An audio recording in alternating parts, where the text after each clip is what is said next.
आज हम सुनेंगे द्रौपदी का सत्यभामा को उपदेश तथा सत्यभामा की विदाई। द्रौपदी ने कहा, सत्य में पति के चित्त को आपने बस में करने का यह निर्दोष मार्ग बताती हूँ। यदि तुम इस पर चलोगी तो अपने स्वामी के मन को अपने ओर खींच लोगी। स्त्री के लिए इस लोक और परलोक में पति के समान कोई दूसरा देवता नहीं है। उसकी प्रसन्नता होने पर वो सब प्रकार के सुख पा सकती है और असंतुष्ट होने पर अपने सब सुखों को मिट्टी में मिला देती है। हे स्वामी, सुख के द्वारा सुख कभी नहीं मिल सकता। सुख प्राप्ति का साधन तो दुख ही है। अतः तुम सूर्य तथा प्रेम परिचर्या कार्य कुशलता अथवा तरह तरह के पुष्प और चंदना आदि से श्री कृष्ण को सेवा करो तथा प्रिय जिस प्रकार वे यह समझे कि मैं इसे प्यारा हूँ, तुम वही काम करो।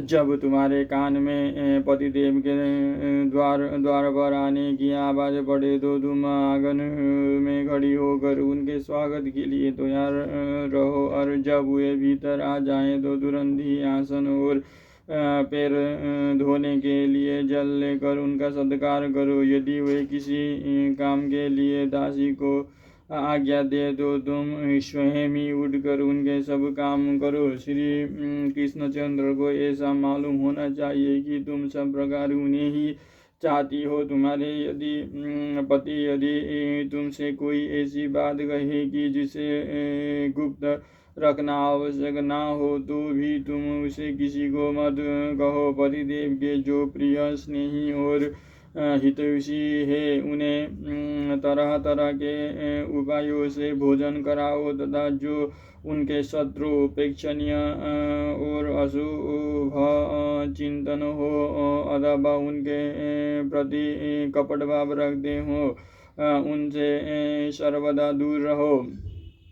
प्रद्युम्न और साम्य यद्यपि तुम्हारे पुत्र ही हैं तो भी एकांत में तो उनके पास भी मत बैठो। जो अत्यंत कुलीन दोष रहित और सती हो उन्हीं स्त्री से तुम्हारा प्रेम होना चाहिए। क्रूर लड़ाकी, पेटू, चोरी की आदत वाली, दुष्ट और चंचल स्वभाव की स्त्रियों से सर्वदा दूर रहो। इस प्रकार तुम सब तरह अपने पतिदेव की सेवा करो। इससे तुम्हारे यश और सौभाग्य की वृद्धि होगी। अंत में स्वर्ग मिलेगा तथा तुम्हारे विरोधियों का अंत हो जाएगा। इस प्रकार भगवान श्री कृष्ण मार्कंडेय आदि मुनियों और महात्म्य पांडवों के साथ तरह तरह की अनुकूल बातें कर रहे थे।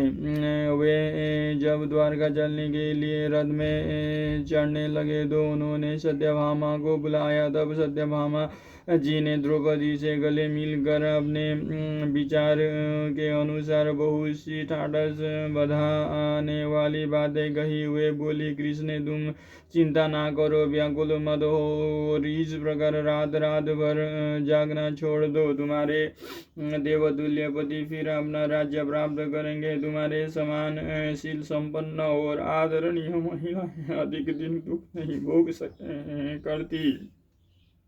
मैंने महापुरुषों को मुख से यह बात सुनी है कि तुम अवश्य ही निष्कपट होकर अपने पतियों के सहित इस पृथ्वी पर राज्य करोगी। तुम शीघ्र ही देखोगी कि दुर्योधन का वध करके पृथ्वी पर महाराज युधिष्ठिर का अधिकार होगा। तुम्हें दुख में देखकर भी जिन्होंने तुम्हारा अप्रिय किया उन सब को तुम नरक में